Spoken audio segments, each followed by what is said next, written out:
कि हमेशा ट्रम्प मैं पाकिस्तान और हिंदुस्तान के बीच शांति लाने में मेरा बहुत बड़ा देन है, और एक बार नहीं, ऐसा कम से कम 70 बार उन्होंने कहा है।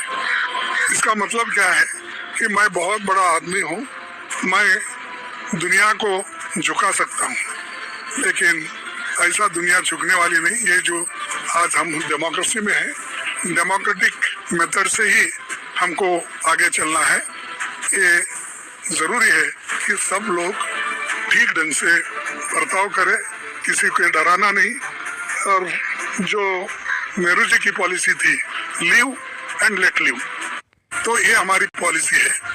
लेकिन आज मैं एक वीडियो सुना, उसमें ये कहा गया है, अगर किसी के पास है तो मुझे मालूम नहीं, तो उसमें उन्होंने, ट्रम्प ने कहा कि भारत के एम्बेसडर ने मेरे साथ मेरे पास आए और मिलके बात करें, और उन्होंने कहा कि हम रसिया से तेल लेना कम कर दिए।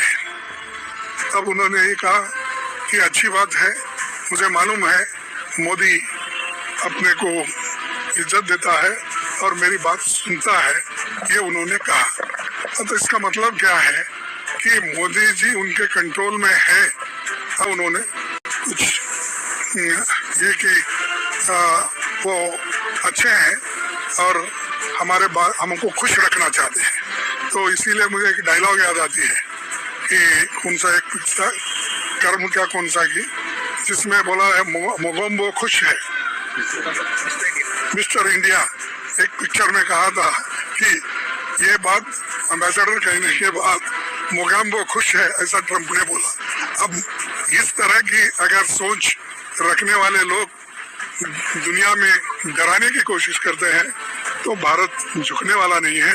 लेकिन मोदी जी उनके सामने क्यों अपना नाक घसीट रहे, मुझे मालूम नहीं। ये बहुत बड़ा देश को नुकसान है। खड़े हो जाओ, खड़े हैं, मजबूत है, लेकिन तुम झुकने की बात करते हो और वो कुछ भी कहता है तो आप मुंडी हिला दे। तो इसीलिए देश मुंडी हिलाने के लिए आप चुन के प्राइम मिनिस्टर नहीं भेजे।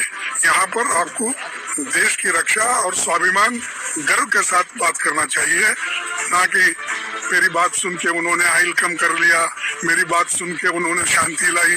ये सब क्या दर्शाता है? ये सब दर्शाता है कि भारत कमजोर है, और जो भी